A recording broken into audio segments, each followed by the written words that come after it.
Sementara itu berkobar-kobar hati Saulus untuk mengancam dan membunuh murid-murid Tuhan. Ia menghadap imam besar dan meminta surat kuasa daripadanya untuk dibawa kepada majelis-majelis Yahudi di Damsyik, supaya jika ia menemukan laki-laki atau perempuan yang mengikuti jalan Tuhan, ia menangkap mereka dan membawa mereka ke Yerusalem. Dalam perjalanannya ke Damsyik, ketika ia sudah dekat kota itu, tiba-tiba cahaya memancar dari langit mengelilingi dia. Ia rebah ke tanah dan kedengaranlah olehnya suatu suara yang berkata kepadanya, "Saulus, Saulus, mengapakah engkau menganiaya aku?" Jawab Saulus, "Siapakah engkau, Tuhan?" Katanya, "Akulah Yesus yang kau aniaya itu. Tetapi bangunlah dan pergilah ke dalam kota. Di sana akan dikatakan kepadamu apa yang harus kau perbuat." Maka termangu-mangulah teman-temannya seperjalanan, karena mereka memang mendengar suara itu, tetapi tidak melihat seorang juga pun. Saulus bangun dan berdiri, lalu membuka matanya, tetapi ia tidak dapat melihat apa-apa. Mereka harus menuntun dia masuk ke Damsyik. 3 hari lamanya ia tidak dapat melihat, dan 3 hari lamanya ia tidak makan dan minum. Di Damsyik ada seorang murid Tuhan bernama Ananias. Firman Tuhan kepadanya dalam suatu penglihatan. "Ananias," Jawabnya, "Ini aku, Tuhan." Firman Tuhan, "Mari, pergilah ke jalan yang bernama Jalan Lurus, dan carilah di rumah Yudas, seorang dari Tarsus yang bernama Saulus. Ia sekarang berdoa, dan dalam suatu penglihatan, ia melihat bahwa seorang yang bernama Ananias masuk ke dalam dan menumpangkan tangannya ke atasnya, supaya ia dapat melihat lagi." Jawab Ananias, "Tuhan, dari banyak orang telah kudengar tentang orang itu. Betapa banyaknya kejahatan yang dilakukannya terhadap orang-orang kudus-Mu di Yerusalem. Dan ia datang kemari dengan kuasa penuh dari imam-imam kepala untuk menangkap semua orang yang memanggil nama-Mu." Tetapi firman Tuhan kepadanya, "Pergilah, sebab orang ini adalah alat pilihan bagiku untuk memberitakan namaku kepada bangsa-bangsa lain, serta raja-raja dan orang-orang Israel. Aku sendiri akan menunjukkan kepadanya betapa banyak penderitaan yang harus ia tanggung oleh karena namaku." Lalu pergilah Ananias ke situ dan masuk ke rumah itu. Ia menumpangkan tangannya ke atas Saulus. Katanya, "Saulus, saudaraku, Tuhan Yesus yang telah menampakkan diri kepadamu di jalan yang kau lalui, telah menyuruh aku kepadamu, supaya engkau dapat melihat lagi dan penuh dengan Roh Kudus." dan seketika itu juga, seolah-olah selaput gugur dari matanya, sehingga ia dapat melihat lagi. Ia bangun, lalu dibaptis. Dan setelah ia makan, pulihlah kekuatannya. Saulus tinggal beberapa hari bersama-sama dengan murid-murid di Damsyik. Ketika itu juga ia memberitakan Yesus di rumah-rumah ibadat dan mengatakan bahwa Yesus adalah Anak Allah. Semua orang yang mendengar hal itu heran dan berkata, "Bukankah dia ini yang di Yerusalem mau membinasakan barang siapa yang memanggil nama Yesus ini?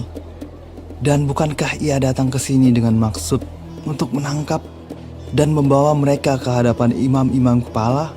Akan tetapi Saulus semakin besar pengaruhnya dan ia membingungkan orang-orang Yahudi yang tinggal di Damsyik, karena ia membuktikan bahwa Yesus adalah Mesias. Beberapa hari kemudian, orang Yahudi merudingkan suatu rencana untuk membunuh Saulus. Tetapi maksud jahat itu diketahui oleh Saulus. Siang malam, orang-orang Yahudi mengawal semua pintu gerbang kota supaya dapat membunuh dia. Sungguh pun demikian, pada suatu malam, murid-muridnya mengambilnya dan menurunkannya dari atas tembok kota dalam sebuah keranjang. Setibanya di Yerusalem, Saulus mencoba menggabungkan diri kepada murid-murid. Tetapi semuanya takut kepadanya, karena mereka tidak dapat percaya bahwa ia juga seorang murid. Tetapi Barnabas menerima dia dan membawanya kepada rasul-rasul dan menceritakan kepada mereka bagaimana Saulus melihat Tuhan di tengah jalan dan bahwa Tuhan berbicara dengan dia. Dan bagaimana keberaniannya mengajar di Damsyik dalam nama Yesus. Dan Saulus tetap bersama-sama dengan mereka di Yerusalem dan dengan keberanian mengajar dalam nama Tuhan. Ia juga berbicara dan bersoal jawab dengan orang-orang Yahudi yang berbahasa Yunani. Tetapi mereka itu berusaha membunuh dia. Akan tetapi setelah hal itu diketahui oleh saudara-saudara anggota jemaat, mereka membawa dia ke Kaisarea dan dari situ membantu dia ke Tarsus. Selama beberapa waktu, jemaat di seluruh Yudea, Galilea, dan Samaria berada dalam keadaan damai. Jemaat itu dibangun dan hidup dalam takut akan Tuhan. Jumlahnya makin bertambah besar oleh pertolongan dan penghiburan Roh Kudus. Pada waktu itu Petrus berjalan keliling, mengadakan kunjungan kemana-mana. Dalam perjalanan itu ia singgah juga kepada orang-orang kudus yang di Lida. Di situ didapatinya seorang bernama Eneas yang telah 8 tahun terbaring di tempat tidur karena lumpuh. Kata Petrus kepadanya, Eneas, Yesus Kristus menyembuhkan engkau. Bangunlah dan bereskanlah tempat tidurmu. Seketika itu juga bangunlah orang itu. Semua penduduk Lida dan Saron melihat dia, lalu mereka berbalik kepada Tuhan. Di Yope ada seorang murid perempuan bernama Tabita. Dalam bahasa Yunani Dorcas. Perempuan itu banyak sekali berbuat baik dan memberi sedekah. Tetapi pada waktu itu ia sakit lalu meninggal. Dan setelah dimandikan, mayatnya dibaringkan di ruang atas. Lida dekat dengan Yope. Ketika murid-murid mendengar bahwa Petrus ada di Lida, mereka menyuruh 2 orang kepadanya dengan permintaan. Segeralah datang ke tempat kami. Maka berkemaslah Petrus dan berangkat bersama-sama dengan mereka.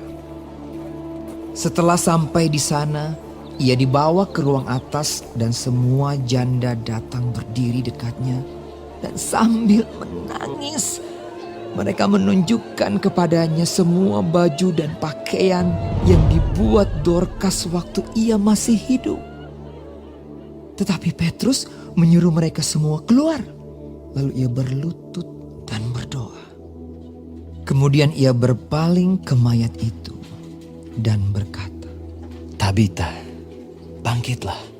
Lalu Tabita membuka matanya dan ketika melihat Petrus, ia bangun lalu duduk.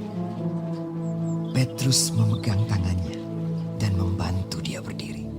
Kemudian ia memanggil orang-orang kudus beserta janda-janda, lalu menunjukkan kepada mereka bahwa perempuan itu hidup. Peristiwa itu tersiar di seluruh Yope dan banyak orang menjadi percaya kepada Tuhan. Kemudian daripada itu Petrus tinggal beberapa hari di Yope, di rumah seorang yang bernama Simon, seorang penyamak kulit.